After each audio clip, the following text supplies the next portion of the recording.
Valentine day کا جو ہے معاشرے پر کیا اثرات پڑ رہے ہیں، خاص طور پر نوجوانوں پر، آپ کیا سمجھتے ہیں؟ عبد المنان بھائی، پہلے ہی ہمارے نوجوان جو ہے نا وہ آہستہ آہستہ مادر کی طرح آزاد ہوتے جا رہے ہیں۔ جی پہلے ہی ہمارے معاشرے کے اندر موبائل نے، انٹرنیٹ نے، بجائے اس کے کہ ہمارے نوجوان اس سے کوئی اچھا کام کریں، کوئی فائدہ اٹھائیں، کوئی تعمیری کام کریں، کوئی مثبت کام کریں، ہمارے ہاں الٹے کام چلتے ہیں اور موبائلوں کو غلط کام کے لیے استعمال کیا جا رہا ہے۔ میں آپ کو کیا بتاؤں، اللہ تعالیٰ ہمیں معاف فرمائے کہ ہمارے موبائلوں میں کیا کیا گند ہوتا ہے۔ ابھی کراچی کے اندر وہ جو مین روڈ کے اوپر سکرینیں لگی ہوتی ہیں، وہاں مین روڈ کی سکرین کے اوپر فحش ویڈیو چل گئی۔ اچھا، اب وہ جب پکڑا، وہ جو چلاتا ہے ویڈیو، جو اس کی ذمہ داری ہے، تو اس نے کہا جی وہ میرے موبائل سے غلطی سے وہ فحش ویڈیو چل گئی۔ تو اب دیکھیں نا، موبائل میں پڑی اس میں تھی تو چلی ہے نا، تو ہمارے موبائلوں میں یہ گند ہے، ٹھیک ہے، ہمارا بیڑا یہ غرق ہوا ہے۔ جی تو اب آپ اندازہ کریں کہ جب پہلے ہی ہم مثبت کاموں کی بجائے ہم منفی سرگرمیوں میں جا رہے ہیں، ہمارے نوجوان بیڑا غرق ہو رہا ہے ان کا، نشے کی لت میں پڑ رہے ہیں ہمارے نوجوان، شراب اور ہمارے یہ آئس کا نشہ ہمارے نوجوانوں میں عام ہو رہا ہے، اور پھر یہ عورت کا نشہ اور لڑکیوں کو چھیڑنا، لڑکیوں کے اوپر آوازیں کسنا۔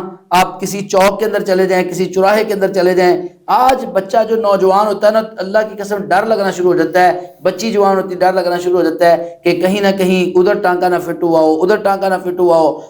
وہ بازاروں کے اندر کھڑے ہیں، سکولز کے سامنے دیکھے لگے ہوئے رش، کالجز کے سامنے رش لگا لڑکوں کا، حالانکہ کتنے لوگ، پولیس بھی کوشش کرتی ہے، جی جی مارتی مورتی ہے، ان کو بگاتی ہے، مرغے بناتی ہے، لیکن پھر بھی آپ دیکھ لیں یونیورسٹیوں کا ویسے ہی بیڑا غرق ہوا ہے، وہاں پر تو مخلوط تعلیم ہے۔ اللہ تعالیٰ معاف کرے، آپ کو کیا بتاؤں کہ کیا کیا یونیورسٹیز میں ہو رہا ہے۔ تو مقصد یہ ہے کہ جب یہ سارا کچھ پہلے سے چل رہا ہے، تو جب ایسے تہوار منانے کی کوشش کی جائے گی تو اس کا مطلب ہے کہ پھر وہ حوصلہ افزائی کر رہے ہیں اس برے کام کی، اور ہم نوجوانوں کو یہی ٹریننگ دے رہے ہیں کہ ٹھیک ہے بھی کرو جو کرنا ہے۔ جی جی تو یہ چیزیں جو ہے نا ہمارے نوجوانوں میں برائی پیدا کر رہی ہیں، بے حیائی پیدا کر رہی ہیں، اور اللہ تعالیٰ کو بے حیائی سخت ناپسند ہے، اللہ کو حیا پسند ہے۔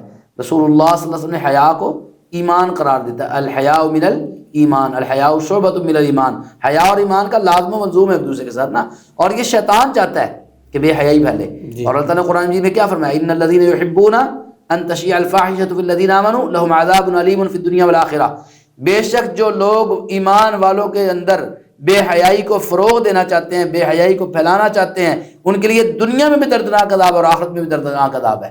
اور بے حیائی شیطان کا وار ہے انسان کے اوپر۔ اب دیکھیں، تھوڑا سا پیچھے چلے، سب سے پہلا انسان کے اوپر جو وار کیا شیطان نے وہ کیا تھا؟ ہمارا پروگرام دیکھنے والے، اللہ کرے ان کو میری یہ بات سمجھ آ جائے اور یہ پروگرام وہ پھیلائے میری یہ باتیں، تاکہ زیادہ لوگوں تک یہ میری باتیں پہنچے۔ میں جو بات کہنے والا ہوں بہت بڑی ہے۔ شیطان نے سب سے پہلا وار آدم علیہ السلام پر کیا۔ اللہ تعالیٰ نے کہا تھا پھل نہیں کھانا، اس نے پھل کہا یہ کھاؤ۔ نتیجہ کیا نکلا، رزلٹ دیکھیں، سب سے پہلے وار کے اثرات کیا مرتب ہوئے ہیں۔ اللہ رب العالمین فرماتے ہیں کہ جب انہوں نے پھل کھایا نا، بدت لہما سوآتہما، ان کی شرمگاہیں ظاہر ہو گئیں، ان کے کپڑے اتر گئے۔ سب سے پہلا انسان پر شیطان کا وار یہ تھا، اس کے کپڑے اتارو۔ دنیا کے اندر کتنی مخلوقات ہم دیکھتے ہیں، کون سی مخلوق کپڑے پہنتی ہے؟ صرف انسان اشرف المخلوقات ہے، باقی سارے بغیر کپڑوں کے ہیں۔ جی شیر دیکھ لو، چیتے دیکھ لیں، حشرات الارض دیکھ لیں، جانور دیکھ لیں گھروں میں ہم رکھتے ہیں، سب بغیر کپڑوں، صرف انسان ہے۔ جی جی اور یہ لباس کہاں سے ہے؟ اللہ تعالیٰ کہتے ہیں یا بنی آدم قد انزلنا علیکم لباسا یواری سوآتکم وریشا، اے آدم کے بیٹو، ہم نے تمہارے لیے لباس نازل کیا ہے جو تمہاری جو چیز شرمگاہیں ہیں ان کو چھپاتا ہے اور تمہارے لیے زینت کا بھی باعث ہے۔ اور آگے کہا ہے لباس التقویٰ ذالک خیر، تقوی والا لباس سب سے بہتر ہے۔ جتنا انسان چھپا ہوا ہوگا لباس کے اندر اتنا بہتر۔ اور شیطان کا وار کیا ہے؟ وہ کہتا ہے بھی اس کا لباس اتارو۔ پہلا وار اس نے یہ کیا کہ لباس اتارو، اس دن سے لے کے آج تک دیکھ لیں شیطان اسی کام پہ لگا ہوا کہ لباس اتارو انسانوں کے۔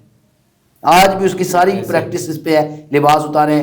یہ جتنے آپ کو ہورڈنگ بورڈ لگے نظر آ رہے ہیں بڑے بڑے، اس کے اوپر وہ بے حیا سی ایک لڑکی جو آدھا سا لباس پہن کے وہ کھڑی ہے، یہ جو ٹی وی پہ ایڈز چلتی ہیں، وہ موٹر سائیکل کی ایڈ ہے، وہ پیپسی کی ہے، وہ کوک کی ہے، وہ کسی کی بھی ہے، اس کے اندر لڑکی کا کیا تصور ہے؟ بلکہ کچھ ایڈز ایسی ہیں کہ جو یعنی جس کا تعلق ہی عورتوں کے ساتھ نہیں ہے، مردانہ ہے، اب وہاں پر بھی لڑکی جو ہے ایک ننگی سی وہ انہوں نے ڈالی ہوئی ہے اور بے حیا قسم کی. اب کیا مقصد کیا ہے اس کا سارے کا کہ تاکہ بے حیائی عام ہو جائے، کپڑے اتر جائے. اور کپڑے اتارنا کیوں چاہتا ہے شیطان؟ صرف اس وجہ سے کہ جب ڈائریکٹ ایمان پر حملہ کرے گا تو ہمیں پتہ چل جائے گا کہ شیطان حملہ آور ہو چکا ہے. اس لیے وہ ڈائریکٹ ایمان پر حملہ نہیں کرتا بلکہ ان چیزوں پر حملہ کرتا ہے جن کے ساتھ ایمان جڑا ہوا ہے. اور ایمان اور حیا لازم و ملزوم ہے، الحیاء من الایمان، کیونکہ حیا ہوگا تو ایمان ہوگا، جب حیا نہیں ہوگا تو ایمان نہیں ہوگا. جب ایمان نہیں ہوگا تو پھر جو مرضی کرے.